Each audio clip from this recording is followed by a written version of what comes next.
Saúde da igreja, graça e paz, nosso Deus. Que bom podermos estar juntos aqui. Eu não sei como você chegou aqui essa manhã. Eu cheguei campeão pernambucano. Mas não vou falar disso não.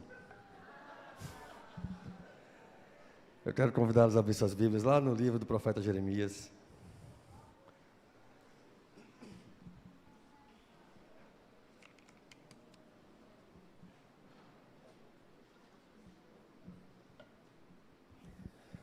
Jeremias capítulo 29.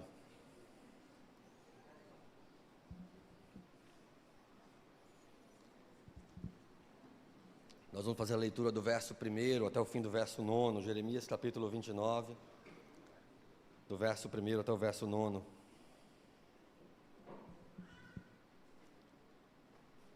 Diz assim a palavra do Senhor.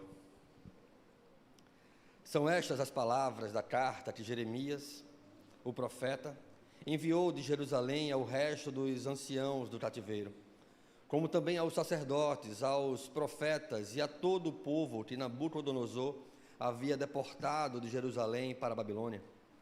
Depois que saíram de Jerusalém, o rei Jeconias, a rainha mãe, os oficiais, os príncipes de Judá e Jerusalém e os carpinteiros e ferreiros.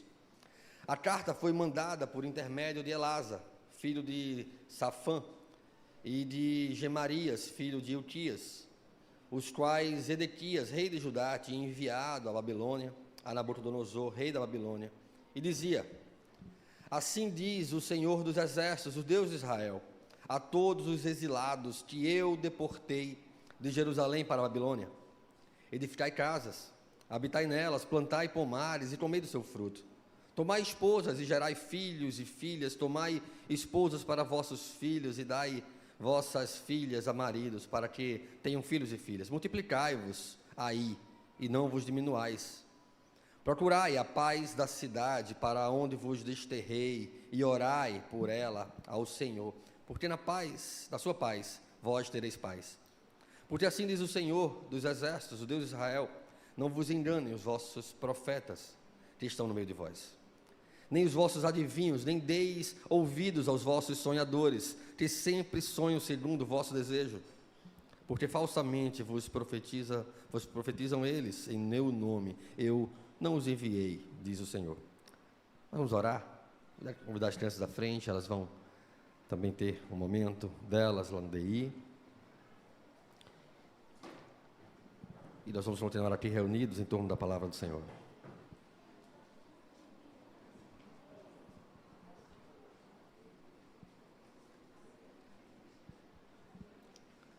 Vamos fechar nossos olhos, vamos nos conduzir a Deus em oração, com reverência diante do Senhor.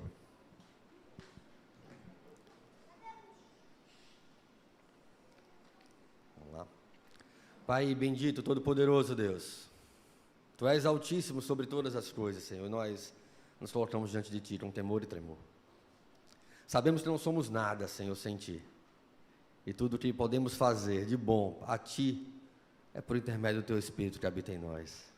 Ó Senhor, tem misericórdia de nós ainda essa manhã, que nós possamos meditar na Tua palavra, apreendê-la em nossos corações, que nós possamos viver a partir dela, que tudo em nossas vidas possa ser moldado pelo poder transformador da Tua palavra. Seja conosco, Pai, seja com cada uma dessas crianças, que elas possam também aprender do Senhor, crescer no Senhor em conhecimento e graça, que à medida que avançam em estatura, avancem também em santidade progressiva diante do Senhor. Que nós aqui, Senhor, em torno do Evangelho, em torno da Tua boca, Senhor, falando aos nossos corações, possamos compreender qual a largura, qual a altura, qual a profundidade do Teu amor. E que sejamos, pela Tua palavra, abençoados, Senhor, que a palavra dos meus lábios e meditar no meu coração sejam agradáveis na Tua presença, Senhor. Tu és a nossa rocha, a nossa fortaleza, o nosso socorro bem presente. Nós Te louvamos em nome de Jesus. Amém.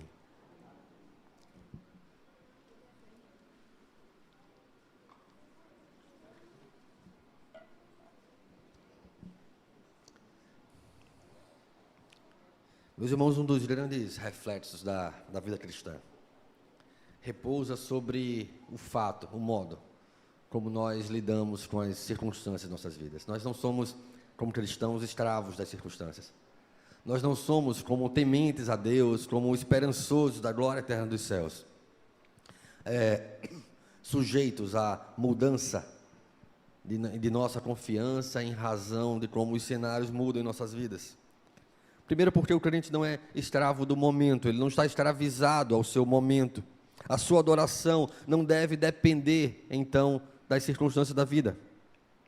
E, em segundo lugar, porque cremos que nada, nem o diabo, nem nós mesmos, nem nossos pecados, nem ninguém pode nos afastar do amor de Deus. Sobre essas verdades, a nossa confiança repousa no fato de Deus ser aquilo que Ele prometeu ser em sua palavra. No fato de que Ele conduziu o tempo e a história para que a palavra chegasse até nós e através de nós pudesse chegar também a outras pessoas. Nós não somos ensinados assim pelo mundo. Pelo contrário. A cada dia nós somos estimulados a construir as nossas próprias fortalezas, nossas próprias zonas de conforto, aos nossos próprios castelos, para que possam então nos assegurar contra uma dinâmica hostil dessa geração. Somos estimulados a ser, a ter, a alcançar, a conquistar. Mas há momentos em que nós não podemos conter rachaduras dos muros daquilo que nós construímos pela força do nosso braço. Há momentos em que nós passamos por dificuldades, por desertos, por cativeiros. Que ilustração você aplicar as dificuldades em suas vidas. E nós só podemos confiar em Deus e depender do Senhor. Nós precisamos reconhecê-lo e conhecê-lo dia após dia, para que a nossa confiança em suas promessas sejam seguras a ponto de sustentar o nosso ânimo a saber que, passando por um vale escuro como a sombra da morte, Deus está lá conosco. Não há momentos em que, então, nós possamos deixar de confiar nessa verdade. O povo de Deus, na história, também, assim como hoje, somos ensinados pela palavra do Senhor a conduzir o nosso coração mais e mais na direção do Deus vivo e verdadeiro. O pecado todos os dias vai tentar desviar o nosso foco do Senhor.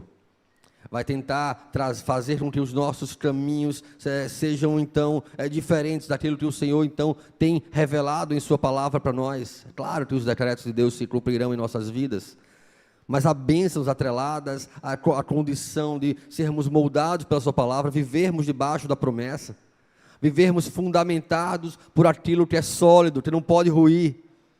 É como a parábola, como a história de construir a casa na areia ou construir a casa na rocha. A casa da areia depende de uma série de habilidades, de conhecimentos, de técnicas, mas a areia não vai sustentar aquilo que somente a rocha pode fazer. E quando vier o dia mau, a casa da areia vai ruir, a casa da rocha não. Porém, por outro lado, aquele que pensa estar de pé, cuide para que não caia. Para que saibamos que a nossa dependência, a nossa consistência não depende de nós, nem da força do nosso braço, mas está totalmente sujeita e condicionada àquilo que o Senhor pode fazer em nós. E em resposta à nossa vida a Ele. O povo de Israel aprendeu isso, às vezes de maneira fácil, às vezes de maneira dura. Essa carta, que é citada no texto, enviada por Jeremias, escrita para os cativos da Babilônia, foi dirigida aos anciãos, contra os falsos profetas que estavam no meio do povo. É muito bom a gente, quando está passando por, bom entre aspas, tá gente, bem aspas, quando a gente está passando por momentos difíceis em nossas vidas, né? Alguém chega para nós para dizer, não, isso vai passar, isso passa rápido, isso vai, sabe, a gente não sabe o que Deus tem planejado para a gente. Às vezes o deserto é curto, às vezes o deserto é longo, às vezes o cativeiro é curto, às vezes o cativeiro é longo. Encurtar o cativeiro não necessariamente é algo bom. Deus tem propósito em tudo que nós passamos em nossas vidas. Cada circunstância é plano de Deus para forjar em nós aquilo que Ele planejou e escreveu desde antes da fundação do mundo. Como o salmista declara, antes que eu tivesse forma, antes que eu nascesse, o Senhor já tinha escrito todos os meus dias. E glória a Deus por isso. Porque Ele sabe o que é melhor para nós, mais do que nós mesmos. Ele sabe do que precisamos para mantermos os olhos firmados nas coisas do alto, onde Cristo vive, como Paulo escreve aos Colossenses, e não nas coisas dessa terra. A máxima daquela ilustração do pregador, quando diz que Deus nos põe nos lugares altos, nos altos das colinas, Então o homem não pode contemplar outra coisa a não ser as luzes da cidade. É bonito você estar num lugar alto, contemplando as luzes da cidade. Mas Deus muitas vezes nos coloca no fundo de um poço escuro, para nós termos outra coisa para contemplar, a não ser o céu, em cima de nossas cabeças. Às vezes nós precisamos de situações em que a nossa confiança em nós mesmos é provada, para podermos olhar para o céu e abraçarmos essa confiança em Deus, sabendo que só Ele é soberano sobre todas as coisas, e nenhum de nós é capaz de contar os seus dias, ou de garantir quantos anos ainda terá pela frente. Nós vivemos totalmente na dependência do Senhor. Nós vivemos constantemente na dependência do sim ou do não do Senhor sobre as nossas vidas, e não das nossas habilidades, e não das nossas capacidades. Eu não digo com isso que nós devemos ser relaxados, não, devemos ser o melhor que pudermos ser, naquilo que o Senhor tem posto diante de nós. O povo estava vivendo um cativeiro duro. Não, a gente muitas vezes tem uma ideia equivocada do cativeiro como algo circunstancial. Chegou lá, Nabucodonosor, seu exército, levou o cativo, pronto, está cativo. Não. O cativeiro foi acontecendo, foram ondas de cativeiro. O povo foi sendo levado aos poucos, sendo tirado da sua terra aos poucos, primeiro os mais importantes, primeiro os mais habilidosos, até não ficar ninguém que pudesse produzir nada, que pudesse ameaçar o domínio babilônico naquela terra. Uma terra desolada, muros queimados, um povo arrancado de suas casas, tirado de suas posses. Duro o cenário daquele cativeiro, que havia sido então dito pelo próprio Deus que aconteceria, quando então Zedequias abre os tesouros do templo para os enviar à Babilônia, mostra todos os seus bens, as posses do templo, as posses de Jerusalém. E então, logo depois, Deus vai dizer isso para ele. O rei havia entregado, junto com a rainha-mãe, já nesse momento do cativeiro, mordomo, líderes de Estado, pessoas importantes, mas não somente estes. Também haviam sido levados carpinteiros, ferreiros, como o texto narra. Qualquer pessoa que pudesse produzir armas, produzir qualquer coisa que fizesse com que o povo se revoltasse contra aquela liderança. A Babilônia era um lugar fortificado, poderoso, vencedor de muitas batalhas. Muitos dos cativos também sofreram preconceito. Imagine, na cultura daquele povo, aqueles que estavam sendo levados primeiro eram os mais pecadores. A gente começa a aplicar misticismo a tudo, né? Então, olha, se eles estão sendo levados primeiro é porque eles pecaram mais. O povo começa a se confortar com isso. Não, eu sou menos pecador. Como se fosse um mérito, né, glorioso ser menos pecador. Tão merecedor do inferno quanto qualquer pecador.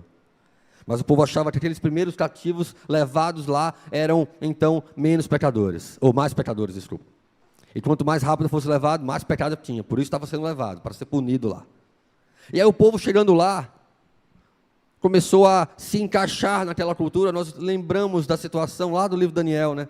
Quando Daniel, um dos príncipes do povo, uma pessoa importante, um jovem importante, de uma família importante do seu povo, e aqueles jovens importantes, eles são levados para servir ao rei, e Daniel resolve não contaminar-se com as iguarias do rei. Nós temos essa máxima muito, muito fresca na nossa mente. O que é isso? É não deixar-se aculturar. Não havia pecado necessariamente na comida, mas o pecado estava em aculturar-se, em absorver aquela cultura como sua, em moldar-se ao mundo, esquecendo de sua identidade, aquilo que era. Esse era o cuidado que o povo deveria ter. Então o povo estava agoniado lá no cativeiro, estava perdido com relação a o que poderia acontecer em suas vidas, sem perspectiva de futuro. Imagine que situação, uma terra estranha, um lugar estranho, um governo estranho, liberdades tolhidas, e o povo não sabia o que aconteceria dias depois, semanas depois, meses depois, quanto tempo aquilo ali duraria. O povo se esqueceu da palavra do Senhor, pois Deus já havia declarado o cativeiro, Deus já havia declarado o tempo do cativeiro. Então o povo busca palavras de consolo, o povo busca conforto para o seu coração, nas palavras de pessoas que não falavam em nome do Senhor.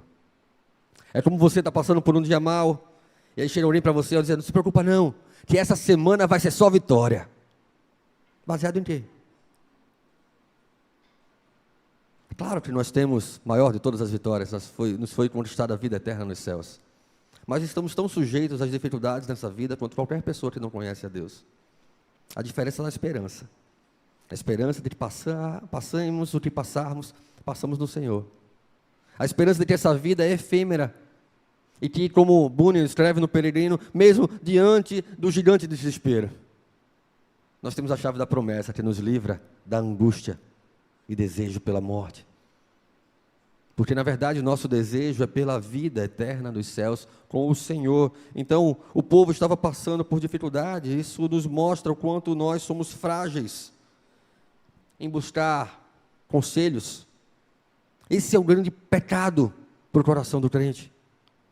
É cair naquela máxima do Salmo 1, né? Olha, bem-aventurado aquele que não ouve conselho, não fica parado no caminho dos ímpios, não se aceita na roda dos escarnecedores. Mas quando nós estamos com dificuldade, quando nós passamos por aflição, por angústia, por qualquer problema em nossas vidas, nós teremos conselhos que nos motivem. Mas de maneira humana. Não a partir de um princípio bíblico. Não a partir de um princípio de aprenda com a situação. Não a partir de um princípio de reflita sobre a sua situação. Olhe para Deus, olhe ao Senhor. Abacuque fez isso. Quando viu a terra desolada, quando viu o povo afligido, o próprio povo, Abacuque então vai para a sua torre de vigia, orar até ter uma resposta do Senhor. Mas nós não, nós ouvimos os conselhos dos ímpios.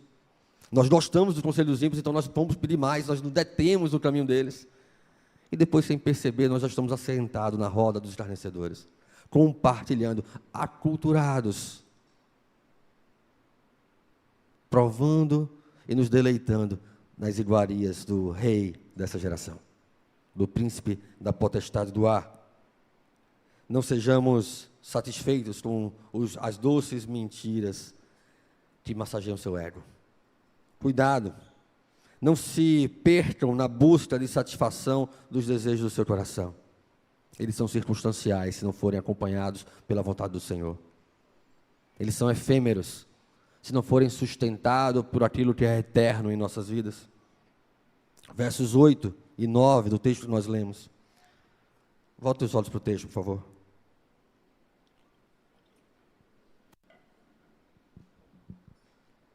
Porque assim diz o Senhor dos Exércitos, o Deus de Israel: não vos enganem os vossos profetas que estão no meio de vós, nem os vossos adivinhos, nem deis ouvidos aos vossos sonhadores, que sempre sonham segundo o vosso desejo, porque falsamente vos profetizam eles em meu nome. Eu não os enviei, diz o Senhor. A palavra de Deus diz: olha, eles vos enganam, profetizam mentiras, e vocês se deleitam nelas, porque querem isso. Eles estão dizendo que o cativeiro vai acabar. Não, olha só, não deem ouvidos a eles. Não sejam iludidos, porque o que eles trazem, aquilo que vocês querem ouvir, e não o que vocês precisam. Muitas vezes nossas amizades são assim. A gente se afasta de amigos da igreja, porque eles nos falam aquilo que a gente não quer ouvir. Eles apontam para o nosso pecado e dizem: olha, você está errado, e a gente não quer estar errado. E aí o mundo abraça a gente, acolhe a gente. E aí é muito fácil ser pecador no mundo. Estou no meio dos meus. Porque na igreja as pessoas vão precisar nos exortar, nos admoestar com amor. E temos uma jornada em aprender a fazer isso com amor. Mas ainda assim é o melhor lugar para estar. Porque o Senhor escolheu amar a igreja imperfeita como é.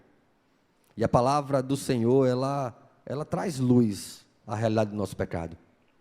E ela nos empurra a vivermos uma vida diante do Senhor, para Deus.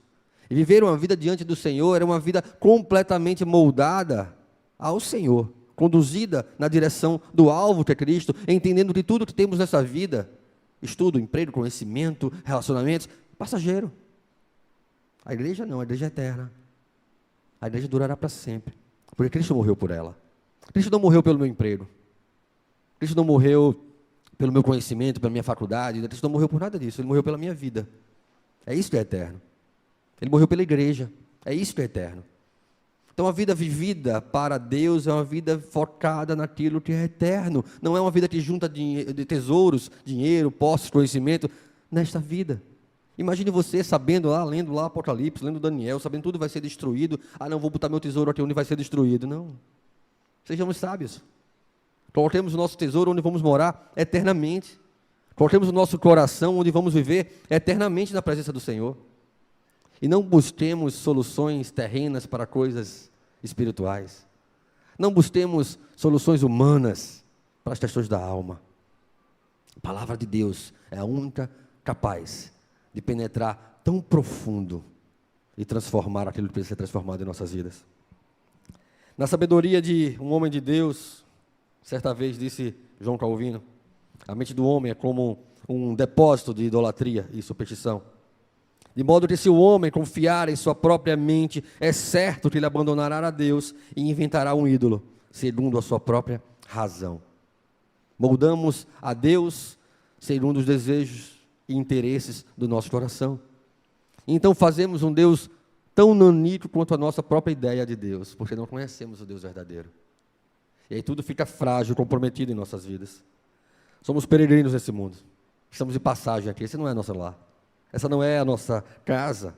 Em algum momento, daqui a dias, anos, talvez, chegaremos novamente em casa, ou em casa, efetivamente, no lugar para o qual nós fomos criados a habitar. Nós fomos criados para o céu, fomos criados para o paraíso de Deus, fomos criados para aquela terra que é narrada ali em Apocalipse 22, como deleitosa, o rio de Deus passando, a árvore da vida, as folhas que curam as doenças. É para isso que nós fomos criados por Deus. É para isso que Deus nos tem conduzido na sua palavra. E a gente fica aperreado com as coisas desse mundo. Jesus diz, olha, os ímpios é que se preocupam com essas coisas. Da igreja, Deus tem cuidado. Então, toda lágrima cessará, toda dor passará, e não haverá choro, nem doenças, nem angústias, porque estaremos em casa. Deus é soberano para garantir isso. Existem implicações importantes acerca da soberania de Deus, manifesta nesse texto. Volta os olhos para o verso 4.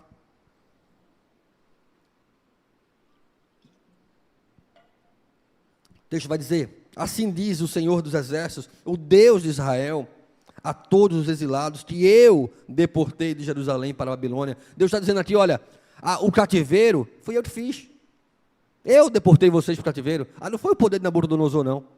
Eu conduzi ele para fazer o que ele queria. Ele me serve. Cada circunstância das nossas vidas, Deus nos tem conduzido para cumprir em nós a sua vontade, para nos fazer mais e mais parecidos com Cristo. Esse é o propósito de estarmos ainda nessa terra, sermos aperfeiçoados, moldados pela palavra do Senhor, a sermos mais parecidos com Cristo, sermos mais parecidos com a imagem daquele que é o modelo para nós, que é a nossa régua. Há pelo menos 3 verdades fundamentais nesse verso que nós lemos no verso 4, que merece destaque. Ele é o Senhor dos Exércitos. Isso é importante, passa despercebido quando nós fazemos uma leitura rápida do texto. Ele é o Senhor dos Exércitos. Ou seja, Ele é o Senhor de todos os exércitos. Ele é o Senhor de Nabucodonosor, do exército da Babilônia, do poderoso exército da Babilônia. Ele é o Senhor. Ele leva cativo, Ele tira do cativeiro. Ele é o único capaz de libertá-los da aflição. Não importa que circunstâncias e que situações nós enfrentemos em nossa vida, o Senhor é maior do que elas. E é poderoso para nos tirar delas. Como também foi poderoso para conduzir o mundo inteiro, para fazer com que a sua palavra chegasse a cada um de nós individualmente. Plano do Senhor, não foi obra do acaso. Ninguém está aqui por acaso. Não, eu estava passando pela rua e por acaso, naquele dia, dei uma sorte. A mensagem do Senhor chegou para mim através de fulano e meu coração foi transformado. Não foi assim. Deus designou o tempo na história em que então você seria encontrado. Que então você seria integrado, enxertado na videira verdadeira.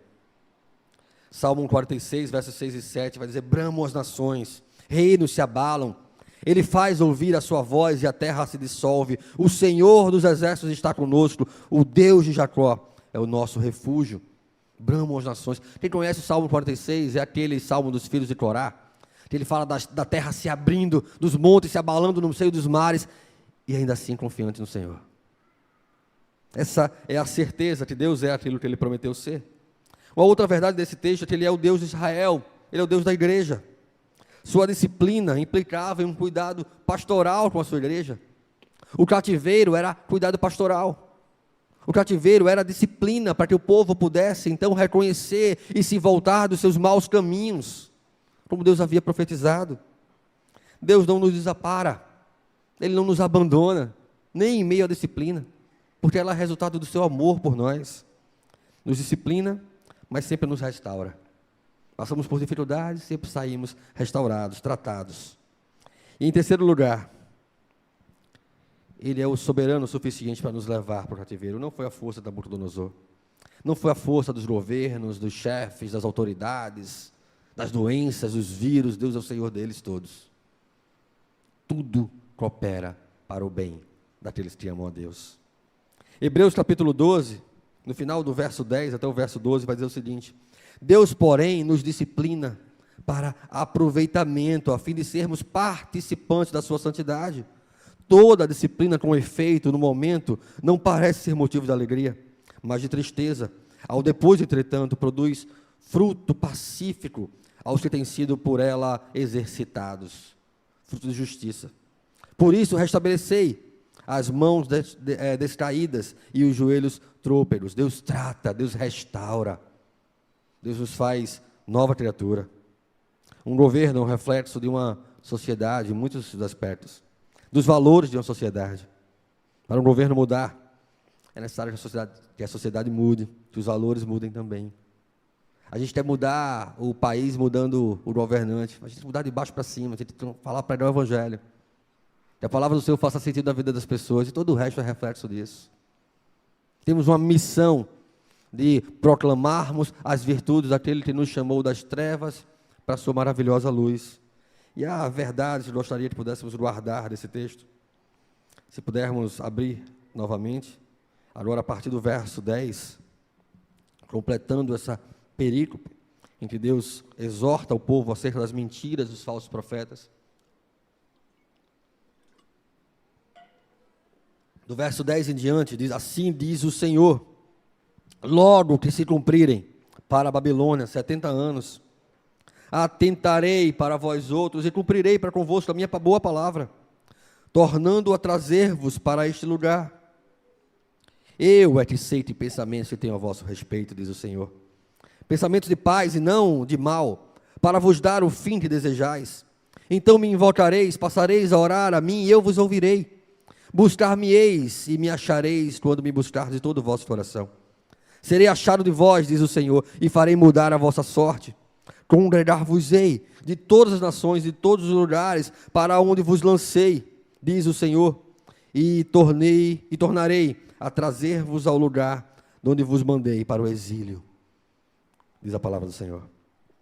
Estas são promessas, verdades profundas, que se aplicam ao contexto daquele povo cativo, que queria voltar para casa. Deus diz: olha, vai passar o tempo que eu designei que vai passar, e vai passar aquele tempo, não vai ser nem menos nem mais. Então vou vos ajuntá-los de novamente. Então vou restaurá-los. Vocês estavam pecando, por isso o cativeiro, vocês estarão orando a mim, me buscando, porque aprenderam, porque foram pela disciplina conduzidos à restauração, ao tratamento. E eu queria que pudéssemos guardar então 4 verdades nesses últimos versos. Verso 10, Deus promete nos visitar com misericórdia e colocar fim no nosso cativeiro. Ele conhece nosso coração, Ele conhece as nossas aflições, nossas angústias, nossas preocupações. Ele promete nos visitar com misericórdia e colocar fim no nosso cativeiro. Verso 10 vai dizer: cumprirei para convosco a minha boa palavra. Em segundo lugar, os pensamentos de Deus a nosso respeito são para nos fazer bem ao seu devido tempo. Nos apegamos a essa confiança, a essa promessa. Verso 11 vai dizer: eu é que sei que pensamentos que tenho a vosso respeito, diz o Senhor, pensamentos de paz e não de mal. Em terceiro lugar, a nossa comunhão com Deus será restaurada. A nossa comunhão com Deus será tratada. Então me invocareis, verso 12, passareis a orar a mim e eu vos ouvirei. E em quarto e último lugar, Deus estabelece conosco uma lei geral: me achareis quando me buscar de todo o vosso coração. Precisamos buscar o Senhor de todo o nosso coração, com inteireza de coração. Não podemos ter um Deus que se encaixa em nossas vidas, mas toda a nossa vida precisa ser submetida a Deus.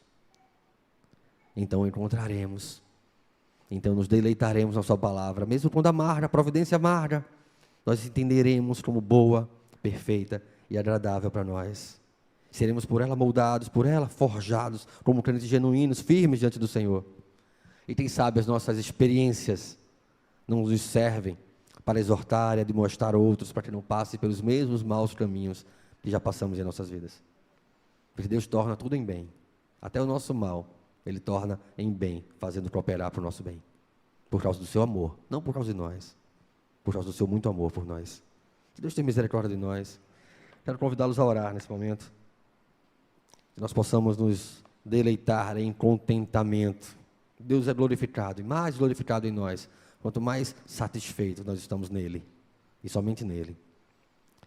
Pai bendito, todo-poderoso Deus, louvado seja o teu nome, porque tu és bom, e as tuas misericórdias duram para sempre. A tua boa palavra nos conduz, Senhor, mesmo em lugares áridos, à terra prometida. As promessas e bênçãos estão atreladas à aliança que o Senhor tem conosco. Ó Pai, que sejamos achados servos fiéis, que possamos aprender no amor, a sermos conduzidos e a conduzir a nossa vida, a nossa família, a tua igreja, a te amar mais, a te buscar mais de todo o coração. Que isso seja sempre achado de nós, como sempre perto está de nós. O Senhor nosso socorro bem presente, nós possamos descansar à sombra protetora do Deus Todo-Poderoso. Em nome de Jesus. Amém.